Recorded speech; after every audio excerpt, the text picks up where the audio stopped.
A memorial service has taken place at Westminster Abbey today to remember former Yeovil MP and Liberal Democrat leader Paddy Ashdown. Lord Ashdown, who lived in the South Somerset village of Norton-sub-Hamden, died last year at the age of 77. He won the Yeovil seat in 1983 and represented the constituency for 18 years. Well, Max Walsh is at Westminster Abbey for us.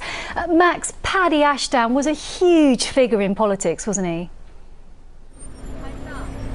Yes, absolutely, and I think that was reflected in a packed Westminster Abbey today. Former Prime Ministers across all parties coming to pay their respects. But Paddy Ashdown was not a conventional MP. He was a Royal Marine first. He was actually notoriously impatient and demanded a lot from his staff, so much so that he would call them up in the middle of the night with plans for the future. But that is partly why he was so successful, and it's why many people still love him today. Westminster Abbey has seen its fair share of kings and queens come and go. But today was a chance to remember one of Somerset's most loved politicians. Our music will be the drumbeat of hope in the hearts of millions in Britain. If Paddy Ashdown was known for his power to unite people from all walks of life, that was clear today, as former Prime Ministers queued up to pay tribute to him. You may be surprised that I, a lifelong Conservative, should be delivering a tribute to a former leader of the Liberal Democrats.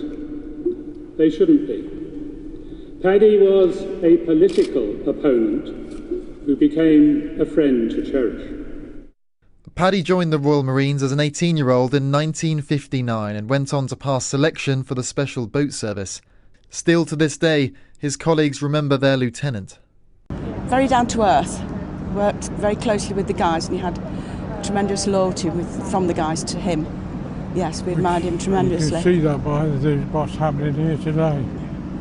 The loyalty and friendship.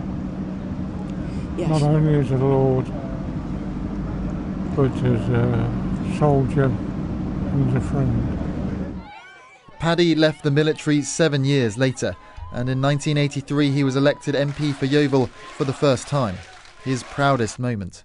How long do you think there'll be a Liberal MP in Yeovil? He then went on to become leader of the Liberal Democrats for more than a decade.